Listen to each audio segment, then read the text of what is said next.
Essa é a apresentação do artigo A Economia Brasileira no Governo Temer e Bolsonaro, uma avaliação preliminar, de autoria de José Luiz da Costa Oreiro e Luiz Fernando de Paula, e apresentado por mim, Leandro Moreira. Introdução. A economia brasileira, após um período de crescimento entre 2004 e 2013, entrou em forte recessão entre 2014 e 2016, seguido por uma recuperação atipicamente lenta, com taxa média de crescimento de 0,98% ao ano entre 2017 e 2019. A taxa de desocupação caiu lentamente, de 13,7% em março de 2017 para 12,3% em maio de 2019, refletindo o impacto da estagnação no emprego. A partir de 2016, com os governos Temer e Bolsonaro, adotou-se uma agenda econômica ortodoxa liberal, com foco em reformas estruturais, como as reformas trabalhista e previdenciária. As políticas monetária conservadora, fiscal contracionista, com o teto de gastos e cambial mais flexível foram implementadas como parte de um modelo de desenvolvimento liberal. A hipótese geral do artigo é que a política ortodoxa liberal que vem sendo implementada é equivocada e incapaz de dar sustentação a um novo ciclo de crescimento para a economia brasileira, sendo mais provável a manutenção de uma economia estagnada, que resulta em uma tendência permanente de um baixo crescimento. Os autores sustentam ainda que a economia brasileira está estagnada em função de 1. Um conjunto de fatores estruturais e conjunturais. 2. A combinação de um conjunto de fatores endógenos, dependentes da ação do governo como políticas de austeridade, e exógenos, como a queda de preços de commodities em 2019, a guerra comercial entre Estados Unidos e China e a recessão na Argentina, entre outros fatores. Uma economia em marcha lenta. Recessão em tendência à estagnação. São ideias centrais do artigo nessa seção. A estagnação do crescimento econômico.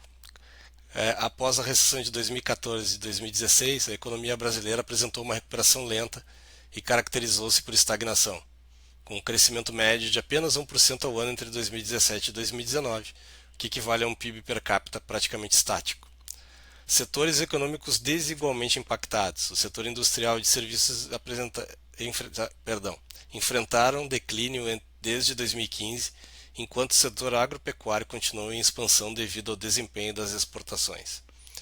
Componentes de gasto PIB. O consumo das famílias e os investimentos em formação bruta de capital fixo permaneceram praticamente estagnados entre o primeiro trimestre de 2016 e 2019, com exceção das exportações, que se beneficiaram da desvalorização cambial e do aumento de preço de commodities em 2016.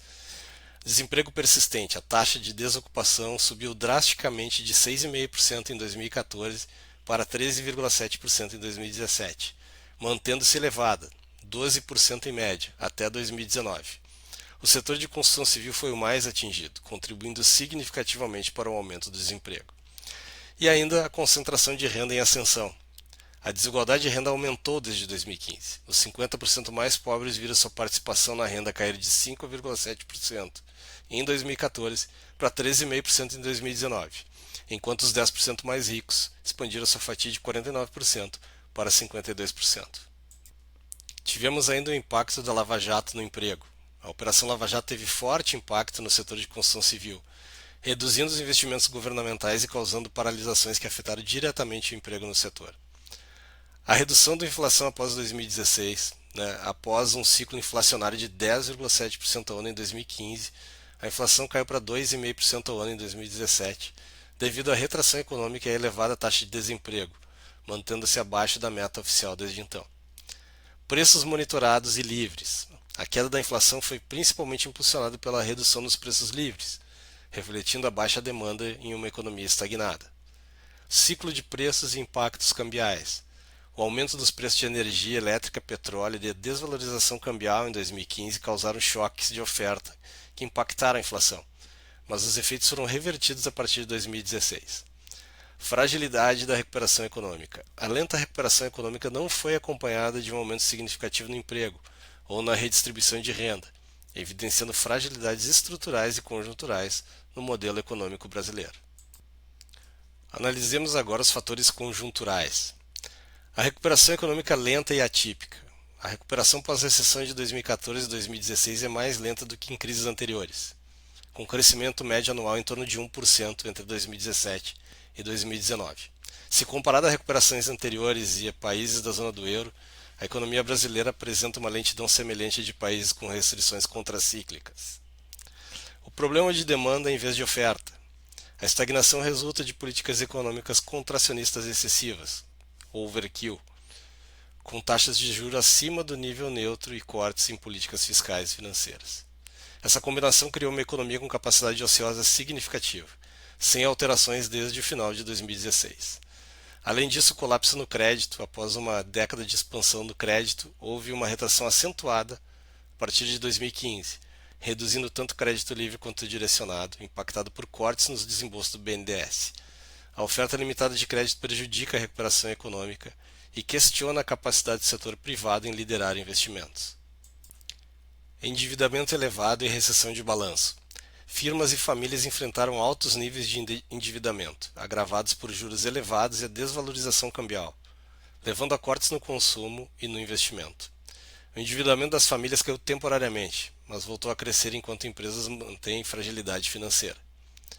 Impacto das restrições fiscais. A PEC 55 do teto de gastos impede o uso da política fiscal como ferramenta anticíclica, forçando cortes em gastos discricionários, mesmo durante períodos de baixa arrecadação. A regra fiscal atual cria cíclicos procíclicos que dificultam a recuperação econômica em momentos de estagnação.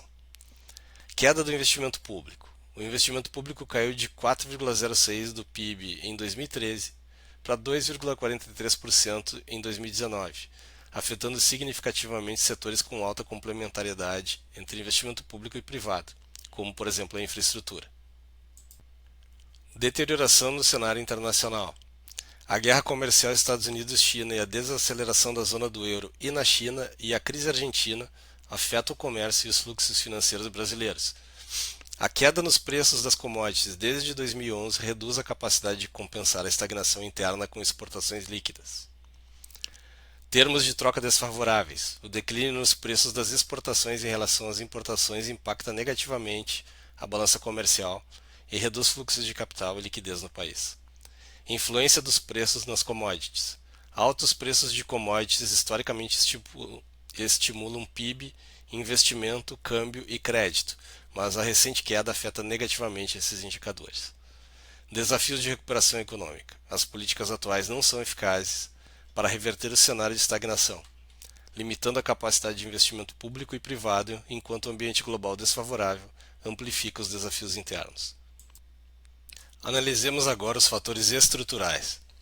Recuperação econômica lenta. A economia brasileira teve uma recuperação atípica após a recessão de 2014 e 2016, com um crescimento baixo e estável, o que caracteriza a estagnação, com um crescimento do PIB inferior a 1% ao ano de 2017 a 2019. Fatores da estagnação. A estagnação é causada principalmente pela falta de demanda, agravada por uma política econômica contracionista, incluindo uma taxa de juros elevada e uma política fiscal restritiva. Esterese e perda de capacidade produtiva. A baixa atividade econômica nos últimos anos causou a redução do crescimento potencial, com reflexos negativos no estoque de capital, produtividade e nas habilidades dos trabalhadores, especialmente no desemprego de longo prazo. Que é caracterizada essa taxa de desemprego persistente foi influenciada pela esterese, onde o desemprego de longo prazo afeta a produtividade e reduz a barganha salarial, agravando a recuperação econômica. Desindustrialização.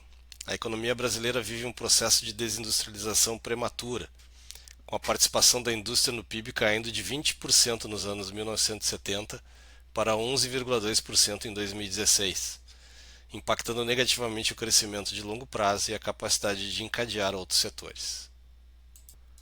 Reprimarização das exportações. A desindustrialização está associada à reprimarização da pauta de exportações, com queda das exportações de manufaturados e aumento das exportações de produtos básicos, como mostrado nas balanças comerciais por setores. Concorrência chinesa e taxa de câmbio. A concorrência dos produtos manufaturados chineses desde 2009, combinada com uma taxa de câmbio apreciada de 2004 a 2011, comprimiram as margens de lucro das empresas industriais brasileiras. Substituição por importações. A indústria brasileira começou a substituir conteúdo local por importado, mas sem compensar com o aumento nas exportações, resultando em um modelo de maquiladora voltado para o mercado interno e contribuindo para o aumento do déficit comercial. Queda de rentabilidade. O setor manufatureiro tem visto uma queda na rentabilidade, com o retorno sobre o patrimônio líquido e o markup das empresas em declínio desde 2011, o que desincentiva novos investimentos no setor. Impacto negativo sobre o investimento produtivo. A perda de rentabilidade no setor industrial e a desarticulação das cadeias produtivas geraram um desincentivo ao investimento produtivo, essencial para a competitividade e inovação industrial. Analisemos agora a política econômica de Temer e Bolsonaro. Uma política ortodoxo-liberal. A gestão econômica de Temer, Meirelles e de Bolsonaro Guedes foi marcada pela adoção de políticas ortodoxas liberais, focadas na contração fiscal, principalmente nos gastos correntes, e na desregulamentação para destravar a economia, com pouca ênfase em políticas de demanda. PEC 55 e austeridade fiscal. A aprovação da PEC 55 em 2016, no governo Temer, estabeleceu uma limitação para o crescimento das despesas públicas, por 20 anos, e o governo Bolsonaro seguiu essa linha com a proposta de desindexação das despesas orçamentárias, incluindo a eliminação de correções automáticas de salários e benefícios. Reformas estruturais. As reformas trabalhistas já aprovadas, previdenciária em andamento, tributária ainda a ser definida, privatizações e a abertura comercial foram os principais pilares da agenda econômica, buscando flexibilizar o mercado de trabalho e reduzir a presença do Estado na economia. Limitações das políticas de estímulo à demanda. O governo de Bolsonaro, alinhado com a visão ortodoxa, não vê medidas de estímulo à demanda como eficazes, considerando-as contraproducentes. Em vez disso, a ênfase é no ajuste fiscal como forma de aumentar a confiança do setor privado e estimular o crescimento.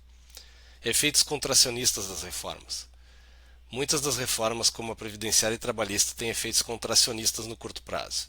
A reforma trabalhista, por exemplo, pode aumentar a precarização do trabalho, com maior rotatividade e o crescimento do trabalho temporário e informal. Conclusão. Política ortodoxo-liberal e estagnação. A política ortodoxo-liberal adotada não conseguiu gerar um novo ciclo de crescimento sustentável para o Brasil, mantendo a economia em um estado de estagnação com baixo crescimento, resultando em um stop-and-go econômico.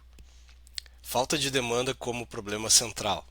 A principal causa da estagnação da economia brasileira é a crônica falta de demanda.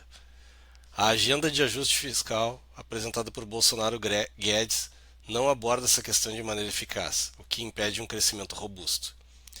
Necessidade de um Estado ativo. A redução do papel do Estado na economia proposta pela agenda do governo não é a chave para o desenvolvimento. O que se exige é um equilíbrio entre o Estado e o mercado, com o Estado desempenhando um papel ativo em apoiar o crescimento econômico. Investimento privado dependente da demanda. O investimento privado não será um motor de crescimento significativo, pois depende das expectativas de vendas e da demanda efetiva, que não está projetada para crescer de forma expressiva no futuro próximo. Caminho para o crescimento. Para que a economia cresça, é necessário um aumento do componente autônomo da demanda, como as exportações e o investimento público. O investimento privado e o conjunto das famílias, por si só, não serão suficientes para impulsionar o crescimento devido à situação do mercado de trabalho e ao elevado nível de informalidade. São referências desse artigo.